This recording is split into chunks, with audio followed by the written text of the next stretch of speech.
Welcome everyone to today's webinar. Short webinar today, a 30 minutes webinar. Just as a quick introduction, my name is Tessa. I am the onboarding specialist at Easygenerator. Now, I do have Vera on the line as well, who's here to answer questions in the Q&A. Megan will be joining us as well shortly, also to have a look at the Q&A. Just to let you all know, this session is being recorded and it will be sent out to everyone either this week or next via email. If you have any questions throughout the session, please make use of the Q&A that my colleague Vera and Megan will be monitoring. If you'd like to just chat with the other participants or leave comments, you're also welcome to use the chat. And there, make sure that you are sending the comments to all panelists and all attendees if you'd like everyone to see it. But once again, for questions, please make use of the Q&A. Now, in this webinar, I'm going to introduce our newest feature within Easygenerator, and that is resources. So in addition to creating e-learning courses or assessments, you can now also create resources. In today's webinar, I'm going to tell you all about how to do this, why you should do this, when you should do it, and I'll also show you how to do it, how to create it. So let's get right into it. First, what are resources? What do they do? Resources essentially allow you to support colleagues and employees on the job. It allows you to share your knowledge quickly and easily. And the key word here, or I should say the three keywords here, are on the job. That is where resources differ to e-learning courses or trainings that you may already be used to creating on Easygenerator. Resources are short, concise, and easy to scan performance aids. They're really granular because they focus on specific tasks or processes. They can include step-by-step instructions or lists, and they're so useful on the job because they're really easy to access on demand. They can be even searchable, like your own little Google, and of course they can be linkable to e-learning courses or training materials for more extensive information and context. The end goal of a resource is to support your fellow colleagues or employees on the job. And the elements I've just mentioned are the characteristics that make on-the-job support possible. So a resource isn't the same as an e-learning course like you may be used to creating. A resource is more about quick, just-in-time support. Now, you may be wondering, what does this look like? Some of you may have used it already, so this won't be a surprise. We have two types of resources available in Easygenerator. We have the checklist and the how-to. Now, both of these allow you to support colleagues or employees on the job. They allow you to help them with tasks, with processes, ensuring that they can be done quicker, more efficiently, less often incorrectly, and maybe be done the same way each time to standardize it. So let's zoom in on the two of these more specifically. First off, the checklist. A checklist is a list of items to complete that can be ticked interactively so that your colleague or employee can keep track of the task or process that they are conducting. As an example, you could create a checklist for employees or colleagues who would need to close the store if they were the last ones to leave. It would have elements such as ensuring the lights are turned off, the security alarm is on, cash is out of the register, and so on. Now, the goal of such a checklist would be to minimize mistakes, to support consistency, and of course, completion. If you use a checklist like this, nobody will leave the store forgetting or close the store forgetting any single thing to do. The other resource that we have is the how-to, and here's an example of that. Here is an example of a how-to guide on how to conduct a good sales call with a prospect. Now, this is probably something that the agent who's using this would have already been trained on, but the checklist is there to help them while they're on the job. That way they can conduct all of the steps correctly without forgetting anything. Maybe step 1 is to research the prospect. Step 2 is the greeting and introduction. And in fact, in each step, there are things or elements that should really not be forgotten. And the goal of this guide that is used on the job, maybe they open it up before they pick up the phone or when they're already on the call. This is going to ensure thoroughness of the process, ensure that nothing is left forgotten, ensures that maybe everyone follows the best practices, in the end, increasing the likelihood of a successful sales call. Now, resources have huge benefits, both for the receiver, which in this case is your colleague or employee who's using the checklist, but also for you if you're the one creating it. For the receiver, it allows them to have access to support while they are working. This means they can pull out or search for a resource exactly when they need it, just in time. As a direct result, this offers them independence on the job. They can, in fact, now do it on their own with the help of that resource, of course. Now, for you, you're able to create a resource really quickly because a resource is so short. It doesn't take you a lot of time to create it. Now, it's also easy to make available and to update whenever required. Another important one, if you share a resource, you will notice fewer ad hoc requests for help, whether those were typically directed to you or maybe to any of your other colleagues. That time is now going to be freed up. Now, in the end, the resource itself has benefits too. The resource allows processes to be standardized, higher efficiency, minimized mistakes, greater focus, and also other benefits depending on the topic of that resource. So now that you know what resources are, hopefully, I want to help you make the decision of when you should be using it. Because I can imagine at this stage you may be a little bit confused. Well, when should I be using e-learning courses? When should I be using resources? Does one replace the other? How does that all work? Now, I can give you the quick answer already. Resources do not replace e-learning courses. The two can, in fact, be used to complement one another. And I'm going to explain this now. Here's a depiction of what we call the 5 moments of learning needs. Now, don't be scared about this image. I will walk through it. Learning needs are moments where someone can or needs to learn. The moments where someone thinks, hey, I think I need help here. And this shows 5 of them. There are 2 moments of learning needs in the training phase and 3 in the sustaining phase. And I want to change this over to something a little bit more practical. Now, the training phase is where someone learns either new things or more things. This happens in kindergarten, in school, it continues to happen in university, formal professional training, onboarding, induction. And in that training phase, the learning curve is steep.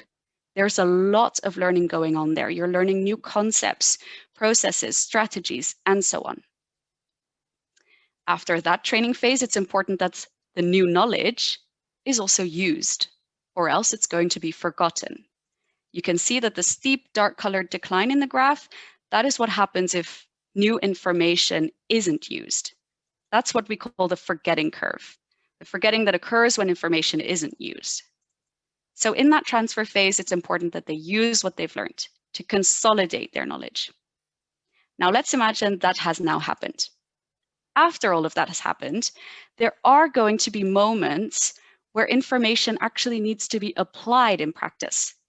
There are also going to be moments where problems arise that need to be solved. And also moments of change, many of them, that need to be accommodated to. And those 3 scenarios are also moments of learning needs. Those are also moments where someone thinks, hey, I think I might need help here. So those are the 5 moments of learning needs, 2 in the training phase, 3 in the sustaining phase. Now, you may be wondering, how in the world does this relate to e-learning courses or resources? I'm about to explain that now. For those first 2 moments of learning needs, when someone has to learn something new or learn more about something, This can be done through e-learning courses, maybe even face-to-face training or a combination of the two. This is the more formal training phase where the learning curve is still steep. And an e-learning that can be more broad and extensive is perfect for this. Think back to your own onboarding, perhaps, or the way you currently see onboarding done in your organization. Maybe an e-learning, maybe a virtual live training, face-to-face coaching. Either way, it's a more formalized training on typically a broader topic that has a steep learning curve. On the other hand, for the last 3 moments of learning needs, when someone already has gone through the training, it's helpful for them to still have support at hand while they're on the job, to make sure that they can correctly, efficiently apply what they've learned with ease, but also to allow them to solve unexpected problems or to accommodate easily to perhaps unprecedented changes, which in an ever-changing world is definitely necessary. And when those kind of on-the-job situations arise, nobody really wants to stop and look for the e-learning course or the training materials to find an answer. Most people on the job want to search and quickly find an answer to continue whatever they were doing. The kind of Google it feeling that I'm sure we are all familiar with. Now that is when resources are most useful, because resources are short, quick performance support that helps put someone on the right path again.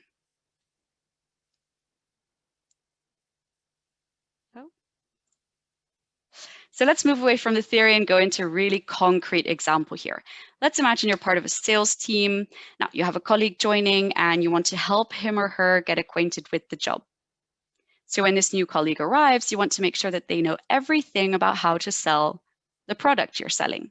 Product A, let's call it. Now, there's going to be a steep learning curve here, especially if the person isn't really familiar with the product. Maybe it's a new role for them. Now, for that training phase, this is something that can be done through the creation of an e-learning course, maybe even several, maybe also complemented with some face-to-face training. This is the training phase where there's a lot to learn, and once again, that steep learning curve. Then, of course, your colleague will start to actually work. They'll start to sell the product in their day-to-day. So they're consolidating what they've learned in the training phase and learning on the job as well. But when they need to start applying, changing, or solving, then they're going to need extra support. First, apply. Your colleague or your employee needs to start selling product A with ease, as if they live, breathe, and dream the product. They may need support of a resource, making sure that they follow the steps in correct order each time to make it easier. Next, solve. Let's say the product has a new competitor now that didn't exist during the training phase. They're also going to need support regarding how to best deal with that in a sales conversation. And the last one, change. Let's say the product now has a slightly different price, whether it's higher or lower.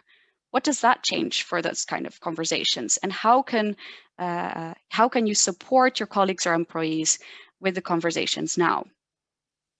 These situations can best be supported with resources because it's a quick guide or checklist that can ensure that they continuously improve and innovate the ways in which they work.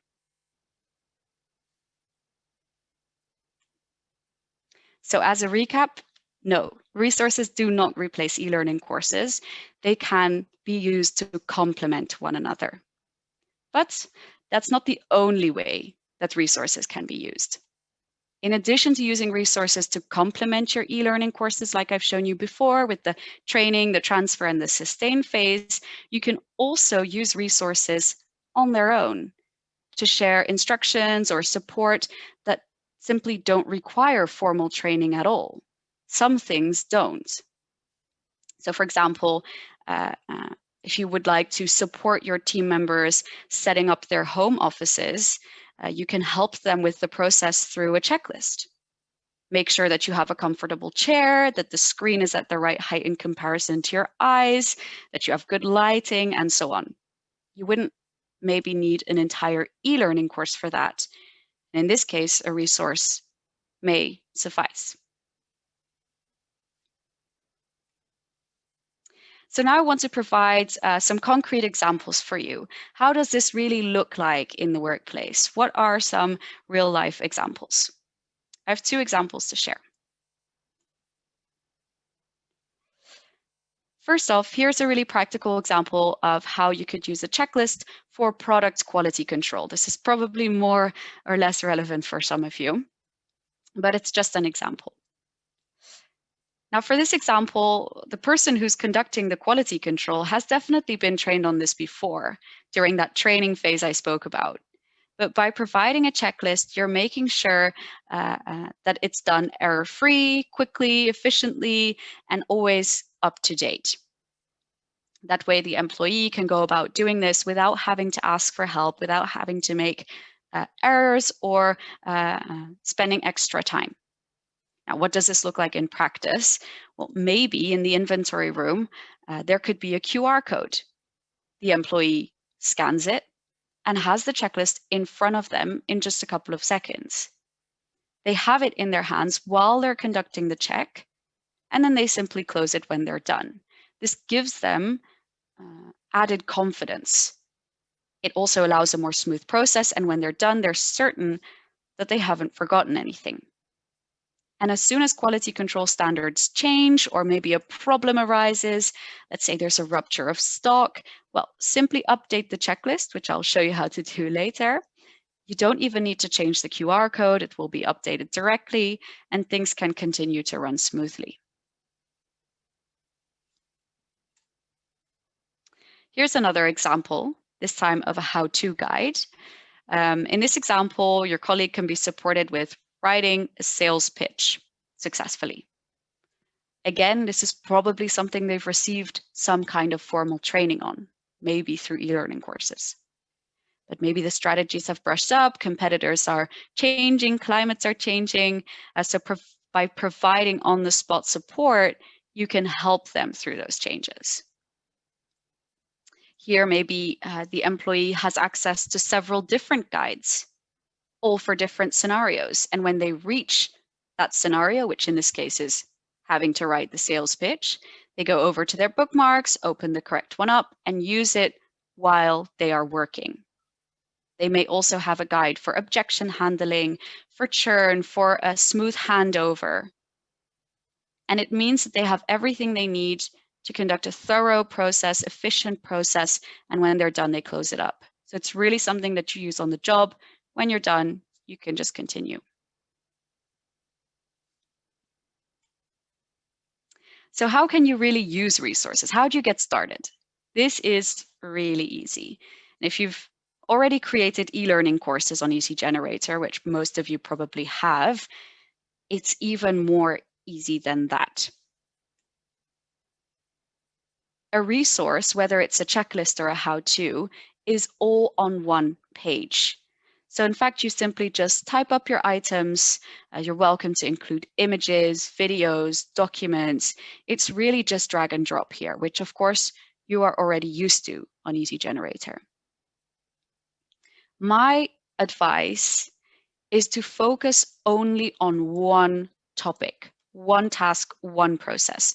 Keep it short and stick only to the essentials. If they need more context, more explanation, they can always refer back to the formal training material. But for the resource, give them just exactly what they want on the job. Now, once you've created it, which is a relatively simple process, as I've explained, of course, you also want to share it. And there are multiple ways you can go about doing this. The key here is just to make it easy or easily accessible and open to everyone who may need it. The first option, if you need it to go straight to someone or to a group directly and fast, simply send them the link. Copy the link from Easygenerator, send it out to the person or people who need to have access to it. This can be via email, via chat, anything. They open it and they've got the checklist in front of them. Up to them if they choose to, for example, bookmark it to keep it at hand. You can, if the resource is specific to a location, because of course it is on the job, you can also generate a QR code. You can find plenty of QR code generators online where you can add a URL and it will create a QR code for you. Now, this QR code can be printed out and made available where it's relevant. Now, then the learners would just scan the QR code and they have the checklist or the how-to guide in front of them. If you have a collection of resources, such as with the sales example, if you want to support your learners with whichever scenario they can encounter, or if you want to help with product quality control of 10 or 15 different products, then you can create a library of resources. This will become your mini Google. Your colleagues can just open up the document whenever they need help and search for the resource that they need. This can be as simple as creating a shared Word document or adding something onto SharePoint with all of the links of the resources and maybe a brief explanation for each one when they should be used. If you're using a learning management system, you can also embed it within your learning management system using the embed code as a sort of mini training item. You can also embed it within your e-learning course. If you have an e-learning course, you can embed it using the embed code as well. And that way it's inside your e-learning course, available for your colleagues and employees while they're in the training phase, but they can always refer back to it whenever they need just that resource. So now, well, you've created it, you've published it as well, or you've shared it in one of those ways. Now, probably soon you're also going to need to update it. That is the reality of the world we live in. Things need to be updated, and that is also very simple to do. To update a resource, whether it's a checklist or a how-to guide, you can just come back to Easygenerator, make the change, click on the button Update Resource, and it's updated real time. Whoever has that link, whether it's in that shared document, whether it's a QR code or something you sent via Messenger or email, the link will remain the same. So you don't need to recommunicate or make any changes to those documents. Your employee or your colleague has the most updated version at all times.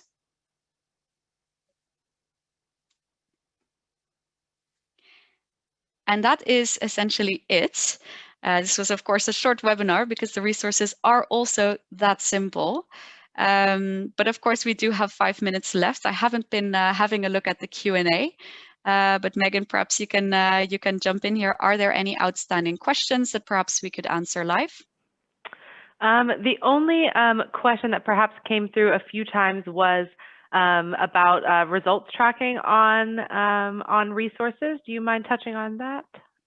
Yeah, good question. So essentially with resources, you do not have the possibility to keep track of results because there are no results, right? So with an e-learning course, you have questions usually that need to be answered. And in the results you have, did they answer it correctly or incorrectly? With a checklist, they're going through and checking items or going through steps 1, 2, 3, up until 5. So yeah, there aren't really many results there to be found. In addition to that, the purpose of the checklist is to support the colleague or the employee on the job. So that's the main purpose here of the checklist. So in that regard, yeah, tracking results would not be as useful here. Yep, thank you. And yeah, there was another question as well on the recording. So yes, we have recorded the session and that will be shared with you after this, probably in the next week or so. Yeah. And yeah, any recommendations for a QR generator by chance? Maybe Google it. I don't know either. Yeah, so I'm not familiar with all of the QR code generators. I've tried it out before. Now I know that it's available. There are of course some free and some paid versions.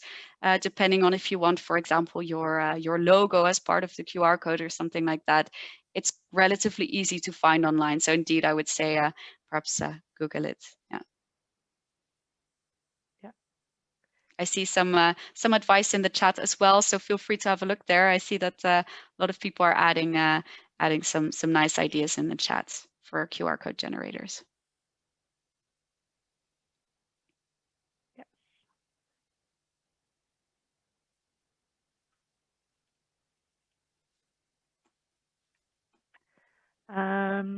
Yes, I don't believe there were maybe any other questions.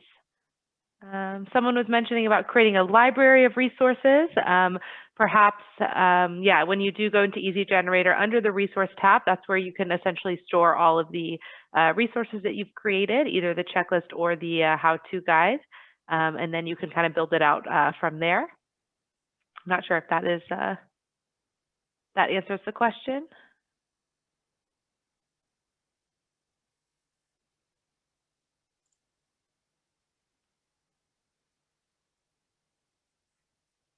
Great. I think that that covers it, right, Megan? I believe so, yes. All right. Perfect. Then we made it yeah, to the end of the webinar. Short one this time. We make it with 2 minutes to spare. So thanks everyone yeah, for joining this webinar. I hope that it's helpful for you, that you've been able to identify moments where you can use either the checklist or the resource, and that yeah, there were some tips that were useful for you today. So the rest is up to you. Best of luck creating, and see you next time maybe.